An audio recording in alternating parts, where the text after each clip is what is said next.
अनर्पिता चरीं चिरात् करुणया अवतीर्ण कलौ समर्पयितुम् उन्नत उज्ज्वलरसां सभक्ति श्रियं हरिपुरट सुन्दरदुते कदम्ब सन्दीपितः सदा हृदय कंदरे स्फुरतु वसचिनंदन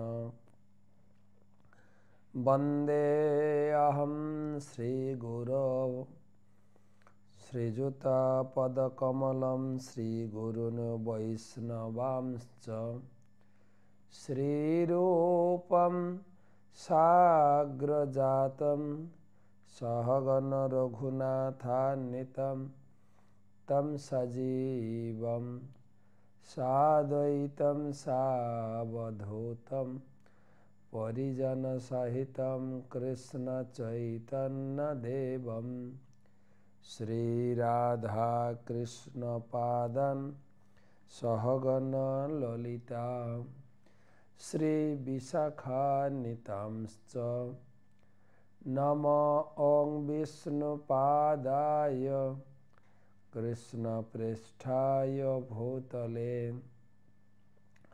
श्रीमते भक्तिवेदान्त स्वामिनिति नामिने नमस्ते सारस्वते देवे गौरवाणी प्रचारिणे निर्विशेष शून्यवादी पाश्चात्यदेशतारिणे जय श्री कृष्ण चैतन्य प्रभु नित्यानंद श्री अद्वैत गदाधर श्रीवासादि श्री गौर भक्तबिंद हरे कृष्ण कृष्ण कृष्ण हरे हरे हरे राम राम राम हरे हरे। जय जय श्री चैतन्य जय नित्यानंद जय अद्वैत चंद्र जय गौर भक्तबिंद जय जय श्री चैतन्य जय नित्यानंद जय अद्वैत चंद्र जय गौर भक्तबिंद जय जय श्री चैतन्य जय नित्यानंद जय अद्वैत चंद्र जय गौर भक्तबिंद। श्री चैतन्य महाप्रभुर जय होक, श्री नित्यानंद अद्वैत प्रभुर जय होक।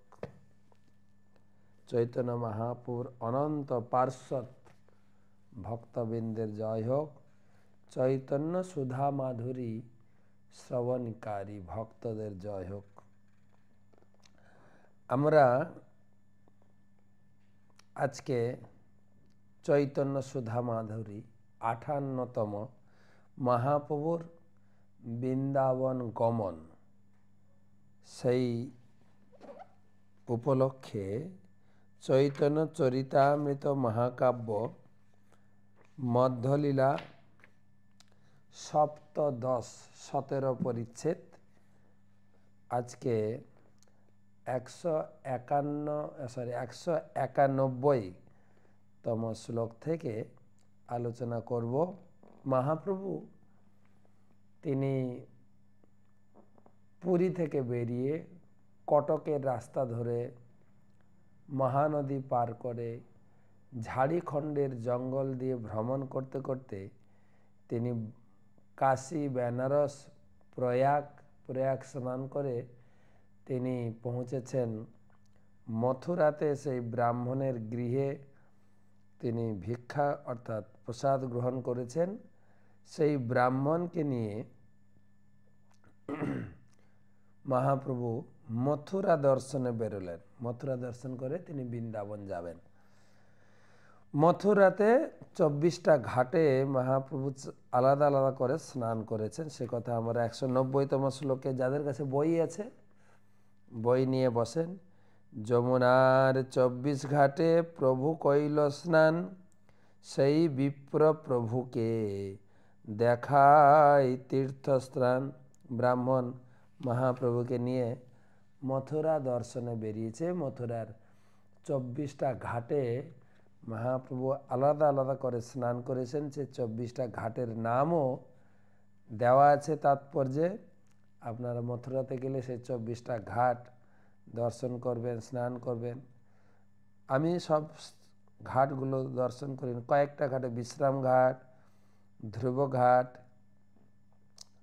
তারপরে কুবজা কূপ, এই স্থানগুলো দর্শন করেছি। মল্লযুদ্ধ স্থান, দশাশ্বমেধ, কটা কয়েক আমি দর্শন করেছি, সবগুলো জানিও না। তো আপনারা গেলে এগুলো দর্শন করবেন। তো তারপর থেকে আমরা শুরু করব 191 থেকে। মহাপ্রভু 24টা ঘাট দর্শন করার পরে মথুরাতে আর কি দর্শন করলেন। তো আজকে 58তম চৈতন্য সুধা মাধুরী। সবাইকে সুস্বাগতম জানাই। চৈতন্য মহাপ্রভুর কৃপা বিতরণকারী গুরুদেবের চরণে প্রথম প্রণতি নিবেদন করে তার আশীর্বাদ প্রার্থনা করে আমরা চৈতন্য চরিতামৃত মহাকাব্যে প্রবেশ করব। নমো ওং বিষ্ণুপাদায় কৃষ্ণ প্রেষ্ঠায় ভূতলে শ্রীমতে জয় পতাকা স্বামিনিতে নামিনে। নমাচার্য পাদায় নিতাই কৃপা প্রদায়িনে গৌরকথা ধামদায় নগর গ্রাম তারিণে। শুরু করছি 191তম শ্লোক, চৈতন্য চরিতামৃত মহাকাব্য সপ্তদশ পরিচ্ছেদ। স্বয়ম্ভো বিশ্রাম দীর্ঘ বিষ্ণুভূতেশ্বর মহাবিদ্যা গোকর্ণাদি দেখিলা বিস্তর। স্বয়ম্ভু বিগ্রহ দর্শন করেছেন। বিশ্রাম ঘাট, দীর্ঘ বিষ্ণু, ভূতেশ্বর, মহাবিদ্যা গোকর্ণাদি দেখিলা বিস্তর। তো এই স্থানগুলো এখনো আছে। আমরা এই যে পরিক্রমায় ছিলাম, যেখানে ভূতেশ্বর, বৃন্দাবনে 4 শিব খুব বিখ্যাত, 4 দেবী, 4 দেব।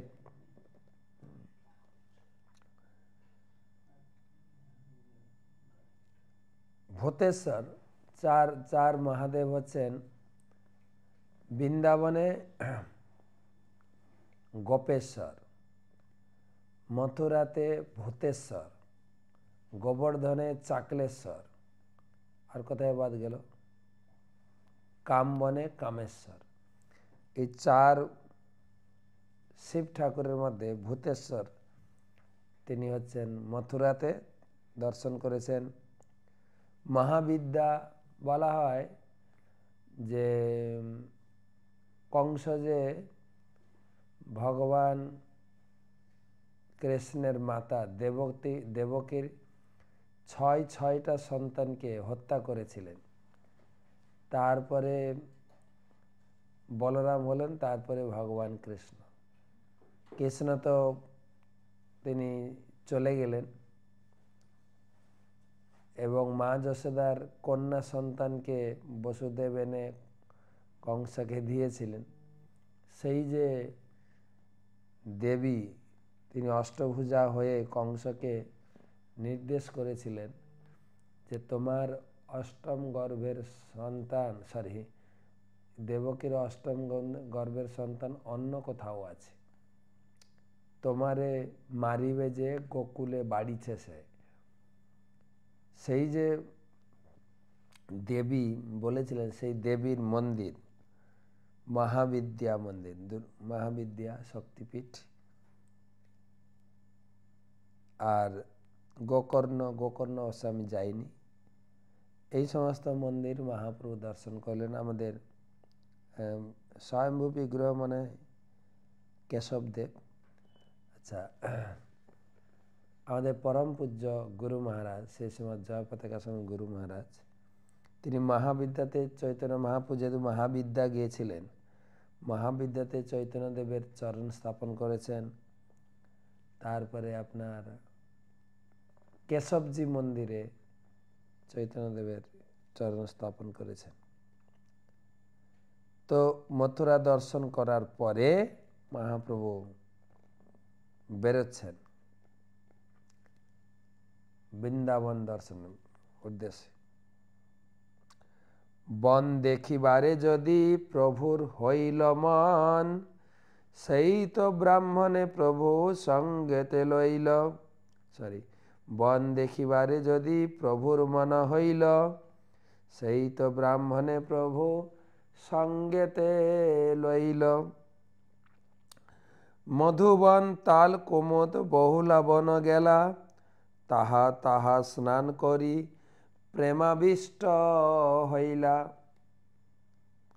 এর যেরকম মহাপ্রভু ক্রম অনুযায়ী মধুবন, তালবন, কুমুদবন, বহুলা বন, ঠিক সেই রকম আমাদের ইস্কনের পরিক্রমাও সেই পথে মহাপ্রভু পদাঙ্ক অনুসরণ করে সেই পথে আমরা পরিক্রমায় করেছিলাম কার্তিক মাসে।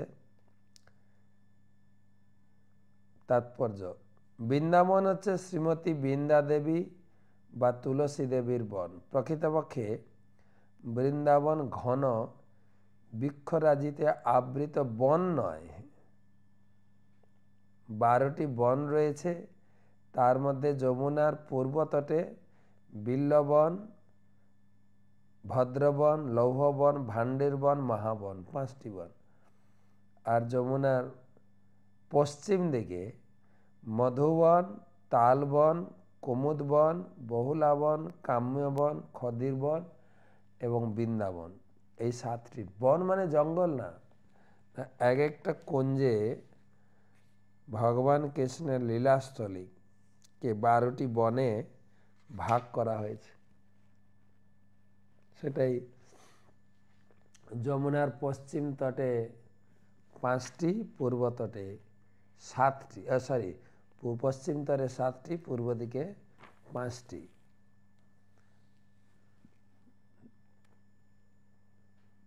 কি বলে দ্বাদশ কানন, যাহা সব লীলা কইল নন্দের নন্দন। দ্বাদশ মানে 12টা বন। পথে গাবি ঘটা চরে প্রভুরে দেখিয়া, প্রভুকে বেড়য়ে আসি হুঙ্কার করিয়া। মহাপ্রভু যে রাস্তা দিয়ে যেতেন, বৃন্দাবনে এখনো প্রচুর গাই বাছুর, প্রচুর পালে পালে। এখনো সে ভগবান কৃষ্ণের সময়কার যে নবলক্ষ ধেনু চরানোর যে কথা আমরা শুনি, বৃন্দাবনে গেলে কিছুটা অনুভব হয়।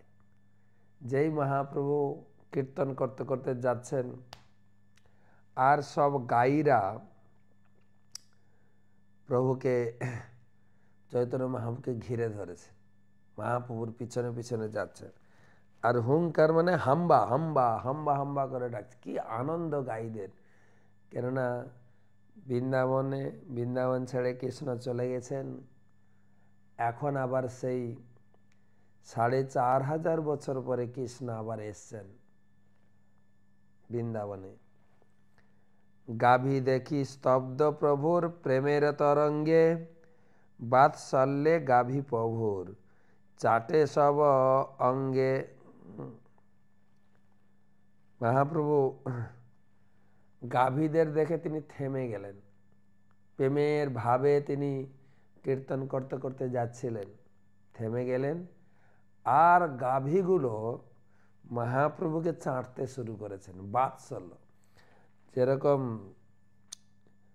আমরা আমাদের শিশুদের কিভাবে আদর করি, একটু পপ্পি দিই, গায়ে হাত বুলিয়ে আদর করি, পশুরা কিভাবে আদর করে তাদের সন্তানকে, চেটে দেখবেন দেখবেন যখন বাছুর দুধ খায় গায়ের, গাভীর এত বাৎসল্য স্নেহ সন্তানের মধ্যে গা চাটতেই শুরু করে। তো মহাপ্রভুকে চাটতে শুরু করেছে। আর মহাপ্রভু কি করছেন? সুস্থ হইয়া করে প্রভু করে, সুস্থ হইয়া প্রভু করে অঙ্গ কুণ্ডয়ন, প্রভু সঙ্গে চলে নাহি ছাড়ে ধেনুগণ। আর মহাপ্রভু আদর করে গাইকে হে অঙ্গ কুণ্ডয়ন, গায়ের মাথায় গলার যে পর্দাটা আছে একটু আদর করলে গাই খুব খুশি হয়, বাছুর খুব খুশি হয়। এতটাই আনন্দ, লেজ উঁচু করে, ভাব প্রকাশ করে এবং অনেক সময় ঘাড় উঁচু করে আদর নিতেই থাকে। মহাপ্রভু করছেন। আর মহাপ্রভু চলা শুরু করেছেন, মহাপ্রভুর সঙ্গে সব গাই, কেউ মহাপ্রভুর সঙ্গ ছাড়ছে না। এদিকে যে গাই চড়াচ্ছিল গোয়াল, ও তো আর গাই সামলাতে পারছে না, সব মহাপ্রভুর সঙ্গে চলা শুরু করেছে। কষ্টে সৃষ্টে ধেনু সব রাখিল গোয়াল, প্রভু কণ্ঠ ধ্বনি শুনি আইসে মৃগী পাল। এবারে গাইদের আটকে দিল, গোয়ালা তার সব গাই বাছুর সব চলে যাচ্ছে, মানে রকম লাঠি ঝোঁটা দিয়ে গাইদের মহাপ্রভু একা কীর্তন করতে করতে চলছেন। কৃষ্ণ কৃষ্ণ কৃষ্ণ কৃষ্ণ কৃষ্ণ কৃষ্ণ কৃষ্ণ হে রাম রাঘব রাম রাঘব রাম রাঘব রক্ষমাম। মহাপ্রভু হাত তুলে কীর্তন করতে করতে দৌড়ে ছুটে যাচ্ছে। আর গাইকে আটকানো হয়েছে, এবারে মৃগ হরিণরা ছুটেছে, মহাপ্রভুকে ঘিরে ধরেছে, মহাপ্রভুর পিছনে চলছে, হরিণরা ধরেছে, একদম এক জায়গায় জাপটে চারিদিকে ঘিরে ধরেছে, আর মহাপ্রভুকে যেতে দিচ্ছেন না। মৃগ মৃগী মুখ দেখি প্রভু অঙ্গ চাটে, ভয় নাহি করে সঙ্গে যায় বাটে বাটে। মৃগ হরিণ হরিণী সব এসে মহাপ্রভুকে চাটতে শুরু করেছে। প্রভু অঙ্গ চাটে, ভয় নাহি করে সঙ্গে যায় বাটে বাটে। বাটে মানে মহাপ্রভুর পিছনে পিছনে চলতেছে, মহাপ্রভুকে ছাড়ছেই না। এখানে একটা কথা আছে, ভয় নাহি করে। হরিণায় ভীতু শ্রেণীর এক প্রকার পশু, খুব ভীতু এবং খুব চঞ্চল, কান সবসময় কোথাও একটা খস করে শব্দ হলে ভয় খেয়ে যায়, এই বুঝি বাঘ এলো, এই বুঝি সিংহ এলো। সেই জন্য ওরা পালে থাকে, পালে মানে দল বেঁধে থাকে, একা থাকে না। অন্যান্য পশু হয়তো একা থাকে, বাঘ একা থাকে, বাঘ কারোর সঙ্গে শেয়ার করে না, সিংহ কারোর সঙ্গে শেয়ার করে, মৃগ সেই জন্য এটা দল বেঁধে থাকে, তারা সবসময় একটু ভীতু। আমার বৃন্দাবনে সেই কোথায় যেন হরিণ আছে, রমন রেতিতে, তাও আবার খাঁচার ভিতরে তারা এসে খেতে চায়, ছোলা খাওয়ায় ভক্তরা, কলা খাওয়ায়, ফল খাওয়ায়, ঘাস খাওয়ায়, হাত থেকে নিয়ে খায়, কি তথাপি ভয় খায়, যেহেতু যেহেতু নেটের ভিতরে থাকে সেই জন্য কাছে আসে, এমনি কাছে আসে না। কিন্তু মহাপ্রভুকে ভয় নাহি করে সঙ্গে যায়, মহাপ্রভু থেকে ভয় খাচ্ছে না, কি করে ভয় পায়? মহাপ্রভু ভগবান বুঝতে পেরেছে কৃষ্ণ বৃন্দাবনে এসেছে, ঘিরে ধরেছে। আর তারপরে গাই গেল, হরিণ গেল, এবারে সুখ পিক ভিঙ্গপ ভোরে দেখি পঞ্চম গাই, শিখি গান নিত্য করি প্রভু আগে যায়। এবার পাখিরা এসে, পশু পাখি সব এখন অনুভব দেখেন, অনুভব। সুখ পাখি, পিক, পিক মানে কোকিল, ভ্রমর, পঞ্চম গায়, পঞ্চম মানে সে কি বলে আমাদের কোকিলের পঞ্চম, তার মানে শরৎকালে কোকিল কিরকম ডাকে, তারাও সুন্দর করে কাঁ কাঁ করে ডাকছেন। তারপরে ভ্রমর আর শিখিগণ মানে হচ্ছে ময়ূর, ময়ূর, ভ্রমর, কোকিল আর শুক পাখি উড়ে উড়ে এসে মহাপ্রভুর চারিদিকে ঘুরে ঘুরে সুন্দর করে গান গাইতে শুরু করেছেন। কি দৃশ্য বৃন্দাবনের দেখেন। প্রভু দেখি বৃন্দাবনের বৃক্ষলতা গণে, অঙ্কুর পুলক মধু অশ্রু বরিশনে। পশু পাখি গেল, এবারে গাছ সব চিন্ময়। গাছও মহাপ্রভু যে রাস্তা দিয়ে যাচ্ছেন সেই রাস্তা দিয়ে ঝরঝর করে ফুল বর্ষণ হচ্ছে মহাপ্রভুর মাথার উপরে। ফল সহ ডাল নিচে নেমে যাচ্ছেন।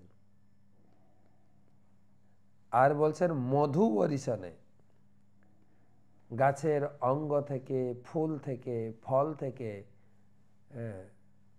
অশ্রু বিসর্জন হচ্ছে। মহাপ্রভুকে দেখে আনন্দ, কৃষ্ণকে আমরা বৃন্দাবনে ফেরত পেয়েছি। সবকিছু চিন্ময় দেখেন। গাছও তার ভাব প্রকাশ করে মহাপ্রভুকে প্রেম নিবেদন করছেন। কিরকম?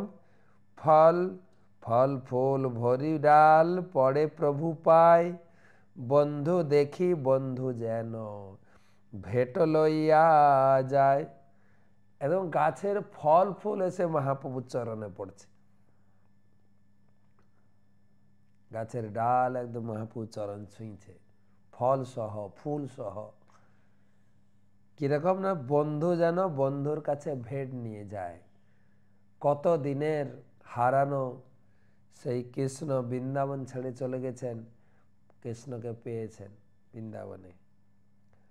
প্রভু দেখি বৃন্দাবনের স্থাবর জঙ্গম, আনন্দিত বন্ধু যেন দেখে বন্ধুগণ। মহাপ্রভুকে দেখে বৃন্দাবনের স্থাবর, আর স্থাবর মানে গাছপালা, জঙ্গম মানে চলাফেরা করে পশু পাখি কীট পতঙ্গ, সবাই মহাপ্রভুকে পেয়ে ভীষণ ভীষণ আনন্দ। তা সবার প্রীতি দেখি প্রভু ভাবাবেশে, সবাসনে ক্রীড়া করে হইয়ে তার বসে। মহাপ্রভু সবার সঙ্গে তার প্রেমের প্রতিদান দিচ্ছেন। যে যেরকম প্রেম নিবেদন করছেন তাকে সেরকম মহাপ্রভু প্রতিদান করছেন। প্রতি বৃক্ষলতা প্রভু করের আলিঙ্গন, পুষ্পাদি ধ্যানে করেন কৃষ্ণে সমর্পণ। প্রত্যেকটি গাছপালা লতাকে মহাপ্রভু আলিঙ্গন করেছেন এবং তার ফল ফুলকে মনে মনে কৃষ্ণের চরণে নিবেদন করেছেন। মহাপ্রভু তো ভক্তভাবে গেছেন, তা আপনি বলবেন মহাপ্রভু নিজে কৃষ্ণ না, নিজে কৃষ্ণ, কিন্তু যেহেতু ভক্তের আচরণ করছেন তাই কৃষ্ণকে নিবেদন করছেন। অশ্রুকম্প পুলক প্রেমে শরীর অস্থিরে, কৃষ্ণ বল কৃষ্ণ বল বলে উচ্চ স্বরে। মহাপ্রভু ঝরঝর করে প্রেম এবং কৃষ্ণ নাম গেয়েই চলছেন। বলছে তোমরাও একটু কৃষ্ণ নাম গাও না প্লিজ। আর জঙ্গলে প্রতিধ্বনি হচ্ছে, তো মনে হচ্ছে গাছপালাও কৃষ্ণ নাম গাইছে। স্থাবর জঙ্গম মিলি করে কৃষ্ণধ্বনি, প্রভুর গম্ভীর স্বরে যেন প্রতিধ্বনি। মহাপ্রভু জোরে জোরে হরে কৃষ্ণ, জঙ্গলের ভিতরে প্রতিধ্বনি আসছে, মনে হচ্ছে যেন গাছপালা পশু পক্ষীরাও হরিনাম, মহাপ্রভুর পিছে পিছে হরিনাম করছেন। মৃগের গলা ধরি প্রভু করেন রোদনে, মৃগের পুলক অঙ্গে অশ্রু নয়নে। হরিণকে জড়িয়ে ধরে মহাপ্রভু প্রেমে কাঁদতে শুরু করেছেন, আর মহাপ্রভুর চোখের জলে হরিণ অভিষিক্ত হয়ে গেছে আনন্দাশ্রুতে। বৃক্ষ ডালে সুখসারি দিল দর্শন, তাহা দেখি প্রভুর কিছু শুনিতে হইল মন। এই ঘটনা আমাদের ছিল রাধারমণ স্বামী মহারাজ বলছিলেন যে এই ঘটনা বিশেষ করে যখন মহাপ্রভু মধুবন দেখে, তালবন দেখে, কুমুদবন দেখে বহুলা বনে গিয়েছিলেন, সেখানে এই লীলা উনি আমাদের পাঠ করে শুনিয়েছিলেন। এ গাই, বাছুর, পশু, পাখি, এখানেই তিনি ভাব প্রকট করেছিলেন। এবং হরিণরা এসেছিল, গাইরা এসেছিল, এবং রাস্তার পথে পথে বিভিন্ন গাছপালা, ফুল, ফল নিবেদন করেছিল মহাপ্রভুকে। গাছপালা দেখেন চিন্ময়, তারা মহাপ্রভুকে সরাসরি ফল ফুল নিবেদন করে সম্বর্ধনা জানিয়েছিলেন। তো এবারে সুখের গান। বৃক্ষ ডালে সুখ সারি দিল দর্শন, তাহা দেখি প্রভুর কিছু শুনিতে হইল মন। সুখ সারি, দুটো টিয়া পাখি এসছেন আর মহাপ্রভু বলতে শুরু করেছেন, তোমরা কিছু বলো শুনি। সুখসারি কারা? যারা বৃন্দাবনে কৃষ্ণের লীলা এবং রাধার লীলা সবসময় কীর্তন করতেন। সুখসারিকা প্রভুর হাতে উড়ি পরে, প্রভুকে শোনায়া কৃষ্ণের গুণশ্লোক পড়ে। তখন সুখ বলতে শুরু করেছেন। সৌন্দর্য ললনালি ধৈর্য দললম লীলা রম্ভস্তম্ভিনী বীর্য কন্দুকিতাদ্রিবর্জ মমলা পারে পরার্ধম গুণঃ শীলম সর্বজনানুরঞ্জনমহ যস্যাস্মৎ প্রভু বিশ্বং বিশ্বজননী কীর্তি রবতাৎ কৃষ্ণ জগন্মহ। সুখ বলছেন, যার সৌন্দর্য রমণীদের ধৈর্য হরণ করে, যার লীলা লক্ষ্মী দেবীকে স্তম্ভিত করে, যার বীর্য গোবর্ধন গিরিকে কন্দুক তুল্য খেলার সামগ্রী করায়, যার অমল গুণ সমূহ অন্তহীন, যার শীল ধর্ম সকলের আনন্দ বিধান করে, সেই আমার প্রভু বিশ্ব কীর্তি, বিশ্বজনীন কীর্তি জগন্মোহন কৃষ্ণ শ্রী বিশ্বকে পালন করুন। গোবিন্দ লীলামৃত এরই অনুবাদ আমাদের সুখসারি দ্বন্দ্বে গানের আকারে পাওয়া যায়। সুখ বলে আমার কৃষ্ণ গিরি ধরেছিল, এবার সারি বলবে, এবার সারি বলছেন। সুখ মুখে শুনি তবে কৃষ্ণের বর্ণন, সারিকা পড়য়ে তবে রাধিকা বর্ণন। এবার সারি বলছেন, তোমার কৃষ্ণ থেকে আমার রাধার গুণ বেশি। শ্রীরাধয়া প্রিয়তা সৌরপতা সুশীলতা নর্তন গান চাতুরী গুণানি সম্পদ কবিতা চ রাজতে জগৎ মনমোহন চিত্তমোহিনী। তখন সারি বলছেন, শ্রীমতী রাধারানীর প্রেম, অসাধারণ সৌন্দর্য, সুশীলতা, নৃত্য, গান, চাতুরী, কবিত্ব ইত্যাদি গুণরাজি জগমোহন কৃষ্ণের চিত্ত বিমোহিনী হয়ে শোভা পায়। এগুলো গোবিন্দ লীলামৃত থেকে শ্লোক। আমাদের সংক্ষেপে আমরা সুখসারি দ্বন্দ্ব পড়বেন, অপূর্ব লাগে। সুখ বলছেন, এই সারি, তুমি জানো আমার কৃষ্ণের মাধুর্য, সৌন্দর্য, ঐশ্বর্য। তিনি ঐশ্বর্যমণ্ডিত হয়, মাধুর্যমণ্ডিত হয়, তার রূপ প্রকাশ করে তিনি সকল ব্রজবাসীদের মাঝখানে তিনি 7 দিন 7 রাত গিরি গোবর্ধন ধারণ করেছিলেন। একদম ব্যাঙের ছাতার মতো এত বড় গিরি গোবর্ধনকে তুলে রেখেছিলেন। সুখ বলে আমার কৃষ্ণ গিরি ধরেছিল, সারি বলে আমার রাধা শক্তি সঞ্চারিল। সারি বলে, তোমার কৃষ্ণ একাকি এত বড় গিরি ধারণ করেছিল?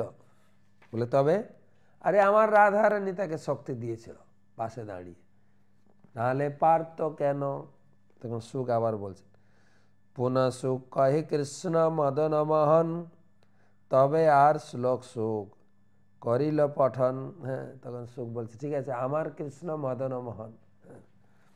তখন রাধা বলবেন আরে শুধু মদন মোহন, জানো তো আমার রাধা যখন বামে যতক্ষণ, সারি বলে আমার রাধা থাকে বামে যতক্ষণ, রাধারানী থাকে বলে কৃষ্ণকে সৌন্দর্য মানায়, নাহলে শুধু মদন মোহন, মদন মোহন হবে না, শুধু মদন, মদন মোহন হবে কি করে।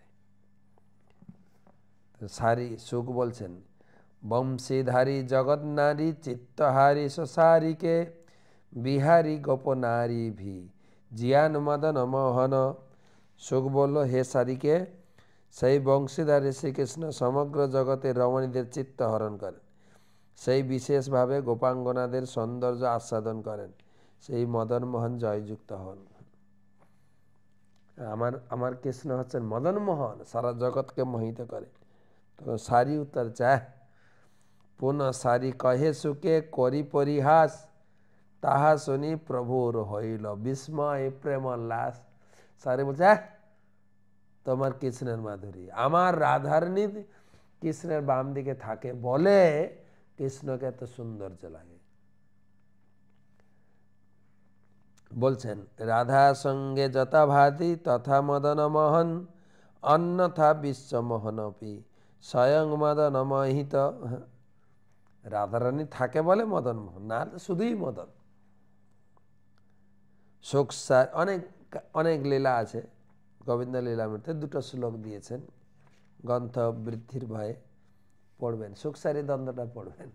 শোক বলে আমার কৃষ্ণের চূড়া বামে হেলে, দেখেছো আমার কৃষ্ণ ত্রিভঙ্গ ললিত, তার মাথায় চূড়াও বাম দিকে কিভাবে শোভা বিস্তার করছে। সারি বলছে তুমি জানো কি কেন চূড়া বামে হেলে? সারি বলে আমার রাধার চরণ পাবে বলে, আমার রাধার চরণ ছোঁয়ার জন্য মাথার চূড়াটা বাঁ দিকে হেলছে। খুব সুন্দর সুখ সারি দান। তো এই সুখসারি রাধা কৃষ্ণের গুণ কীর্তন শ্রবণ করিয়ে মহাপ্রভুর কি আনন্দ, তাহা শুনি প্রভুর হইল বিস্ময় প্রেমোল্লাস। তার মানে সুখসারির দ্বন্দ্বটা গোবিন্দ লীলামৃতে গ্রথিত হয়েছে, সেখান থেকে অনুবাদ করা হয়েছে। সুখসারি উড়ি পুনঃ গেল বৃক্ষ ডালে, ময়ূরের নৃত্য দেখি প্রভু কৌতূহলে। সুখসারি মহাপ্রভুর দুই হাতে দুটো বসছিলেন, তারা দেখেন সুখ পশু পাখি ও ভগবানের গুণ কীর্তন করছে, শ্লোক বলে বলে রাধা কৃষ্ণের গুণ কীর্তন শোনাচ্ছে। এবারে ময়ূর এসে ময়ূর নৃত্য শুরু করেছে। ময়ূরের কণ্ঠ দেখি প্রভুর কৃষ্ণ স্মৃতি হইল, প্রেমাবেশে মহাপ্রভু ভূমিতে পড়িল। ময়ূরের নাচ দেখে মহাপ্রভুর একদম, ময়ূরের যে রং কৃষ্ণ কালার না, মহাপ্রভু একদম মূর্ছিত হয়ে গেছেন কৃষ্ণ ভাবে। প্রভুরে মূর্ছিত দেখি সেই তো ব্রাহ্মণ, ভট্টাচার্যের সঙ্গে করে প্রভুর সন্তর্পণ। মহাপ্রভু মূর্ছিত হয়ে পড়ে গেছেন, বলভদ্র ভট্টাচার্য আর এই যে মথুরার ব্রাহ্মণ দুজন মিলে প্রভুর সেবা করছেন। প্রভুরে মূর্ছিত দেখি সেই তো ব্রাহ্মণ, ভট্টাচার্যের সঙ্গে প্রভুর করে সন্তর্পণ। আস্তে বাস্তে মহাপ্রভুর লইয়া বহির্ভাস, জল সেক করে অঙ্গে বস্ত্রের বাতা। মূর্ছিত হয়ে গেছেন, চোখে জলের ঝাপটা মারছেন আর কাপড় দিয়ে হাওয়া করছে। প্রভু কর্ণে কৃষ্ণ নাম করে কহে উচ্চ করি, চেতন পাইয়া প্রভু যান গড়াগড়ি। বলভদ্র ভট্টাচার্য জানেন যে মহাপ্রভুর এই মূর্ছা কি করে ভাঙানো হয়, জোরে জোরে হরি নাম করছেন, হরে কৃষ্ণ কৃষ্ণ কৃষ্ণ হরে হরে, হরে রাম রাম রাম হরে হরে, মহাপ্রভু জেগে উঠেছেন। কণ্টক দুর্গম বনে অঙ্গ ক্ষত হইল, ভট্টাচার্য কোলে করি প্রভুরে সুস্থ। আর মহাপ্রভু সে বৃন্দাবনের মাটিতে গড়াগড়ি দৌড়াদৌড়ি, আর বৃন্দাবনের সে কাঁকর পাথর কাটাতে মহাপ্রভুর শরীর ক্ষতবিক্ষত হয়ে গেছে। ভট্টাচার্য মহাপ্রভুকে সুস্থ করছেন। কৃষ্ণাবেশে প্রভুর প্রেমে গর গর মন, বল বল করি উঠি করেন কীর্তনে, হরিনাম করো হরিনাম করো হরিনাম করো। মহাপ্রভু একদম হুঙ্কার দিয়ে উঠেছেন আর নৃত্য করছেন। ভট্টাচার্য সেই বিপ্র কৃষ্ণ নাম গায়, নাচিতে নাচিতে পথে প্রভু চলি যায়। আর ভট্টাচার্য বলভদ্র ভট্টাচার্য আর সেই ব্রাহ্মণও মহাপ্রভুর সঙ্গে হরিনাম করছেন, আর তার পিছনে পিছনে সবাই কীর্তন করতে করতে চলছেন। প্রভুর প্রেমাবেশ দেখি ব্রাহ্মণ বিস্মিত, প্রভুর লক্ষ্যরাগী বিপ্র হইলাহা চিন্তিত। মহাপ্রভু এভাবে যখন তখন তিনি মূর্ছিত হয়ে পড়ে যেতেন, ভূমে গড়াগড়ি যেতেন। এই দুই ব্রাহ্মণ খুব চিন্তিত হয়ে গেছেন, কি করে প্রভুর সেবা করব ভালো করে। নীলাচল ছিলা জৈছে প্রেমাবেশ মন, বৃন্দাবন যাইতে পথে হইল শত অগণ। যখন তিনি নবদ্বীপে ছিলেন প্রেম প্রকাশ করেন, বৃন্দাবনে গিয়ে প্রেম প্রকাশ করলেন। সরি, পুরীতে গিয়ে জগন্নাথকে দর্শন করে প্রেম শতগুণ হয়েছে। এবার নীলাচলে প্রেম প্রকাশ করেছেন, এবারে বারে বারে পুরীতে প্রেম প্রকাশ করেছেন, বৃন্দাবনে যাওয়ার পথে সেই প্রেম বর্ধিত হয়ে শতগুণ হয়েছে।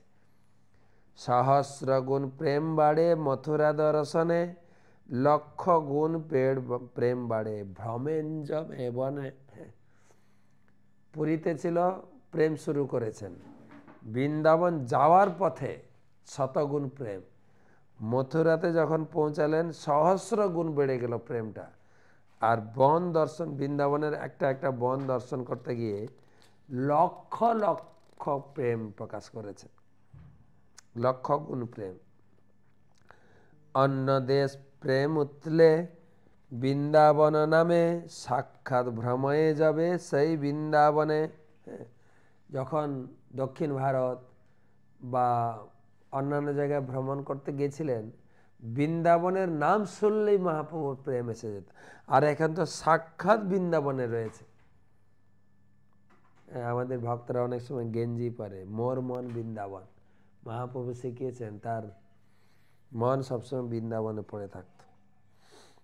প্রেমে গর গর মন রাত্রি দিবসে, সান ভিক্ষাদি নির্বাহ করেন অভ্যাসে। এই মতো খাতাটা দেখি তো, গীতার খাতা। এই মতো প্রেমে যাবৎ ভ্রমিল বারবন, একত্র লিখিনু সর্বত্র না যায় বর্ণন। এই দ্বাদশ বৃন্দাবন ভ্রমণ করে মহাপ্রভু যা প্রেম প্রকাশ করেছিলেন, ও এত বর্ণনা করা অসম্ভব, সর্বত্র না যায়। কিছু কিছু লিখলাম। বৃন্দাবন হইল প্রভুর যতেক বিকার, যতেক প্রেমের বিকার, কোটি গ্রন্থে অনন্ত লিখেন তাহার বিস্তার। যা বৃন্দাবন ভাব প্রকাশ করেছেন কোটি গ্রন্থে লিখলেও শেষ হবে না।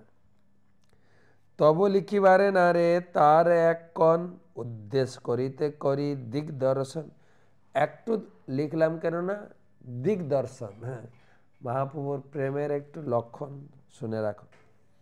জগৎ ভাসিল চৈতন্য লীলার পাথারে, যার যত শক্তি তত পাথারে সাঁতারে।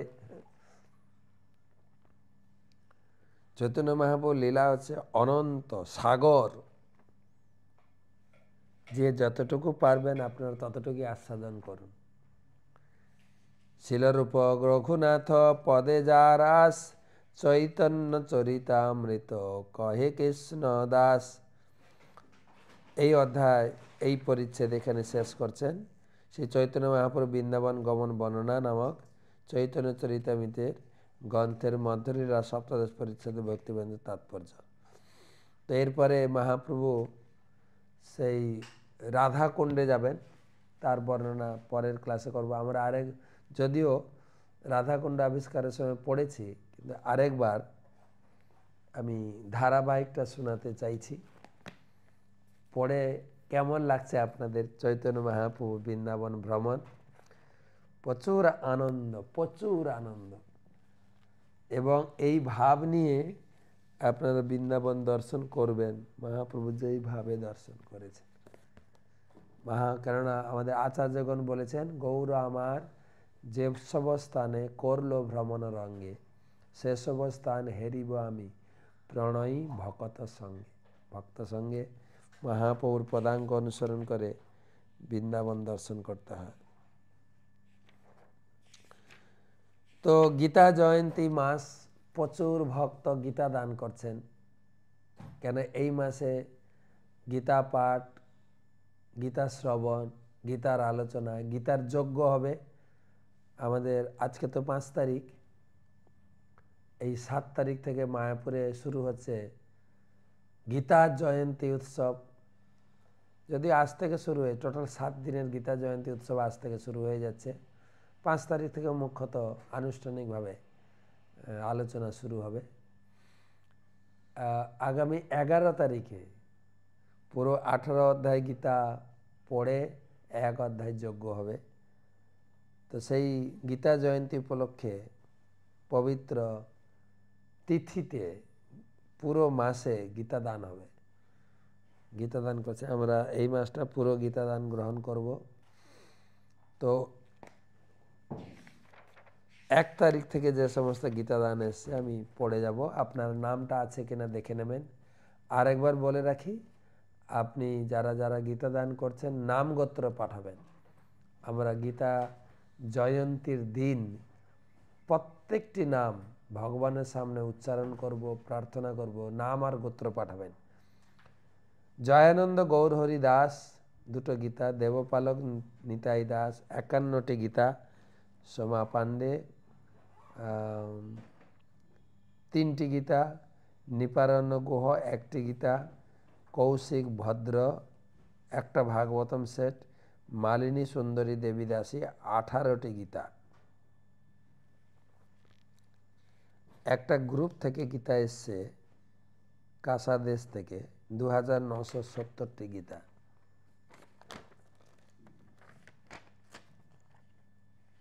अन्येषा घड़ाई 3টি গীতা, শ্রীমন্ত কালী 1টি গীতা, প্রেম ভক্তিলতা দেবী দাসী চেন্নাই থেকে 6টি গীতা, মালিনী মমতা দেবী দাসী উড়িষ্যা থেকে 2টি গীতা, শিবালী পাল দিল্লি থেকে 5টি গীতা, তুষার দেবনাথ 3টি গীতা ত্রিপুরা থেকে, শৈলেন্দ্রনাথ নেপাল থেকে 2টো গীতা।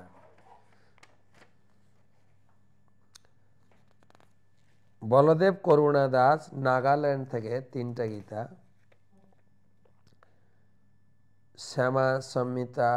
শ্যামা স্মিতা দেবী দাসী দুবাই থেকে 1টা ভাগবতম সেট, বিনোদিনী গৌরাঙ্গী দেবী দাসী 2টো গীতা, সুবল দাস ত্রিপুরা থেকে আগরতলা থেকে 5টা গীতা, শ্রীপতি অচ্যুত দাস 16টি গীতা। 108টা স্মল বুক প্রতি মাসে তিনি দান করেন। এটা ওনার মান্থলি সেবা। আপনারা মান্থলি সেবাও করতে পারেন 1টা করে গীতা দিয়ে। গৌর গোবিন্দ প্রিয়া দাস 12টি গীতা দিল্লি থেকে, এজি পরান ধামান চেন্নাই থেকে 2টো গীতা, শঙ্কর গোলদার নদিয়া থেকে 2টো গীতা, রুনা মণ্ডল যে জলপাইগুড়ি থেকে 1টি গীতা, অমৃতা চিত্রা দেবী দাসী 1টি গীতা, এমপি বিদ্যাধর কেরালা থেকে 5টি গীতা, রক্ষিতা বিদ্যারাজন বরদারাজন 10টি গীতা, হর্ষবর্ধন জয়ধর 4টি গীতা, ওনার মান্থলি সেবা প্রতি মাসে 4টি, জ্যোৎস্না দাস শিলিগুড়ি থেকে 4টা গীতা, চন্দন পাঠক কলকাতা থেকে 2টো গীতা, রূপা সেনগুপ্ত 1টি গীতা। রূপা সেনগুপ্ত মান্থলি প্রতি একাদশীতে দান করেন। জগৎ পাবনী সত্তা দেবী দাসী 2টো গীতা, রঘুনাথ চৈতন্য দাস 10টি গীতা। প্রীতিময়ী বিশাখা দেবী দাসী মায়াপুর থেকে 28টি গীতা, মধু ছেত্রী 1টি গীতা, রতিমালিনী দেবী দাসী ব্যাঙ্গালোর থেকে 80টা গীতা, রঘুকুল প্রাণ দাস 1টি গীতা এবং 500 টাকা গরু মাঝের সেবা, উনিও প্রতি মাসের সেবা। মমতা দে 2টি গীতা, ওনারও মান্থলি সেবা। আরেকটা নাম দেয়নি, 23টা গীতা। আজকে এই পর্যন্ত থাক, তারপরে কালকে আপনাদের অনুরোধ করছি প্রত্যেকে সামর্থ্য মতো 1টা 2টো 5টা 10টা 20টা গীতা দান দিন পরিবারের নামে। এবং এই সমস্ত গীতা আমরা এবছর কুম্ভ মেলাতে সাধুদের হাতে দান করব আপনার নামে। আজকে এই পর্যন্ত রাখি। শুভরাত্রি, সকলে ভালো থাকবেন, সুস্থ থাকবেন। শুভরাত্রি। আমি এখন আজকে হাওড়াতে রয়েছি, কালকে কলকাতার আশেপাশে থাকব, তারপরে সম্ভবত বাঁকুড়া যাওয়ার প্ল্যান আছে, তারপরে আমরা মায়াপুরে গীতা জয়ন্তীতে অংশগ্রহণ করব।